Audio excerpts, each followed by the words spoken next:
Chapter 1 Barnum, the Beginning. I've not met anyone who ever heard of Barnum. Well, Barnum was a part of the city of Denver. It wasn't really a town or anything, but it was an important place because I was born there. In Barnum, there were a lot of white wood frame houses. Ours was one of those. It was a tall, squarish house with a basement. I have no recollection of the inside. There was a dirt driveway extending alongside from the street to a chicken yard on the back of the lot next to the alley. There also extended from the screened back porch a board walkway leading to the two-holer outhouse next to the chicken yard. The fragrance emitting from these two facilities tended to complement one another so much that we spent minimal time in that area.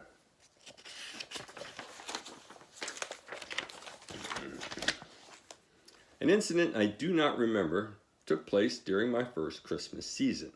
My brother Bob, being 2 years old at the time, apparently noticed his baby brother's eyes fastened on the glitter of the decorated Christmas tree. He was always tender-hearted and wanted to please those in his company, so he pulled off one of the pretty balls and gave it to me. Naturally, I ate it, or tried to. That brought about an ambulance ride to the hospital and a lot of excitement in our household for a day or so. It was probably the greatest danger I was ever in, and I don't remember a thing about it. The first injuries I do remember were not my own. Bob and I discovered an empty hutch of some sort next to a shed across the road. It was the type of enclosure that holds considerable magnetic appeal for those fortunate enough not to be adults. It leaned away from the shed, but we found access to be no problem.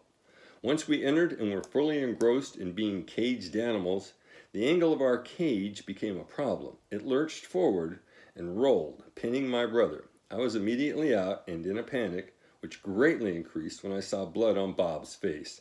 I ran screaming to my house across the street. I have since learned that blood on one's face does not necessarily bring about certain death. At the time, however, it seemed likely that my brother was a goner. Bob had another problem. He went into convulsions one evening after eating some bananas. He was later to have some considerable emotional and learning problems through his remaining school years and beyond. Mom was always convinced the bananas were the primary cause of it all. My other brother Chuck, for reasons neither of us remembered, jumped off the chicken shed in our backyard. It wasn't very high, so should therefore have been no problem. However, his right foot landed on a board through which a large nail or spike protruded. The nail pierced his foot, coming out the top.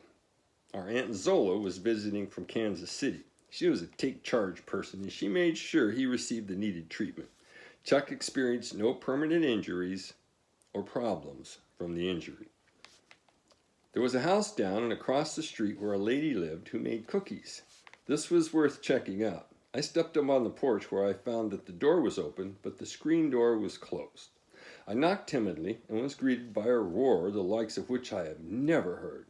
A dog the size of a mule shoved the screen door open and dragged his ugly teeth across my face before the nice lady could call him off. Lawsuits and rabies were neither one popular at that time, but the experience got me enough cookies and sympathy to make the whole thing worthwhile. I've been told that I could not possibly remember what I do remember when I was 2 years old. It's not at all hard to remember a part of the car top blowing off, dust and wind and coats a-flying, and my oldest brother Chuck and my dad struggling along a barbed wire fence to retrieve things that were blown away. But that's all I remember, and me standing in the back seat wailing in abject terror. Some years later, when recalling that incident to my mother, she expressed considerable surprise that I remembered it. "Where were we, anyway?" I asked. "Your dad was the district Sunday school superintendent, and we were going to Greeley to visit a church when we were caught in a dust storm." "Oh." There was a steep hill just above our house leading to one of the main avenues through Denver. All the streets were dirt and gravel, more dirt than gravel. One day, answering the call to adventure, I find myself up that hill and across Alameda Avenue and attempting to come home. Heavy rains had left the road a quagmire of rutted deep mud. The central item of memory is being knee-deep in mud. The feet would come up, but the shoes wouldn't. The only way I know that I survived the ordeal is that other things happened afterward. Enter Rosie, my first love. Being smitten at the age of 4 is, of course, absurd to adults, but that's because adults don't understand kids. We sat on the ground next to a shed, and I put my arm around her. It was great, I guess. The romance lasted till the time she wanted to play house. I could live with that, but when she insisted on being the daddy and me the mommy, too much. End of romance. No more memory of Rosie. Besides, there are a lot of things to watch, like the men working on a power pole behind our house. What could they be doing? What are you doing? Without hesitation, the man on the pole responded, We're fixing it up so you can listen to Amos and Andy in the daytime. Oh, Grandpa Schroed was a big man, even among adults. He had a big, thick handlebar mustache. He came to visit from Evansville, Indiana, and with him were my Aunt Berta and her daughter, Marion, my only cousin. She's still my only cousin. What's a cousin? Somebody explained, and I guess it's okay. Mostly when relatives come to visit, I get real quiet because it's easier to think and figure out what's going on. And then we moved.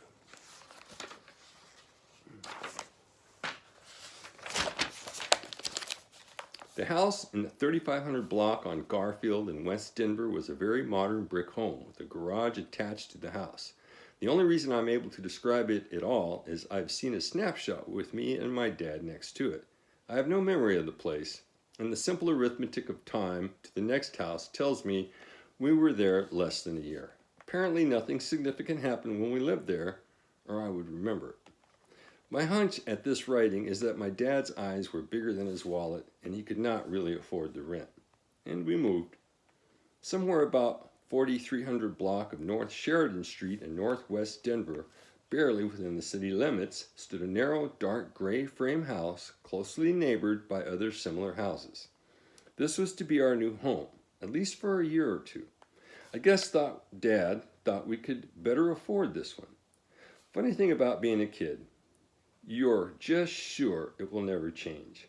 I'm a kid, my friends are kids, and then there are grown-ups. That's the way it is. It's never going to change. I often tried, but I couldn't even imagine being an adult. An awful thought. There always seems to be grown-up around to tell you what to do, scare the hell out of you, or chase you for stealing something. Naturally, there wasn't much point in listening to the grown-ups. When you want to know something, it's better to sit on the curb with a friend, figure it out together. For instance, John Dillinger or Machine Gun Kelly could come down the street right now. Wouldn't that be great? Sure it would. Would you be scared if they came by here? Nah, they wouldn't bother us. They rob banks and stuff. The other kid, Harry Narcissian, had an uncle that drove a truck, a big truck. It was so wide, he said, that it would take up the whole street. I never saw the truck nor the uncle, but I was impressed. Harry's mom put something in oatmeal that made it taste funny. In the afternoon, it was good to go to his house and get a sandwich. I learned to avoid the morning snacks because of the oatmeal. Somewhere about the time of Harry's mom's sandwiches and the funny oatmeal, my brother Bob and I discovered Lakeside Park only 2 blocks away, and a grown-up that was friendly. His name was Ray, and he would let us in for free. Lakesdale Park was a kind of magic mountain of the early 30s. It had the whole spread. Bumper cars, fun house, roller coaster, merry-go-round, and crazy coin machines that were old even then. Whenever we could locate a nickel, we could, by turning a handle, see pictures of plump ladies wearing only their underclothes. Silly way to spend a nickel, but we did it more than once. It was more fun to hang our feet in a shallow cement-lined ditch running with clear water near the edge of the park. We caught a small snake one day. It seemed dangerous. I don't remember what we did with it. We probably turned it loose. There was a brick grocery store on our corner. A yellow car with no top crashed into it one day. Some older girls, referred to as teenagers, were hurt real bad. There were a lot of blood and pans of bloody water and a lot of moaning and crying. It must have been the worst wreck that ever happened. Mom was real upset and kept crying that it was the Bell girls. They were the daughters of a lady Mom worked with. I never met them, but remembered for a long time where their house was after Mom pointed it out to me. I think one of the girls died. This might have been my first opportunity to think about immortality, but I don't remember thinking about it. Not until one day when I was in the yard and Mom yelled, "Come on, Deb, get in the car. We have to go see the landlord." I only heard one word, Lord. We're going to see God, I thought. I sat real quiet in the back seat, hunched way down. Don't recall ever mentioning my thoughts to anyone. It was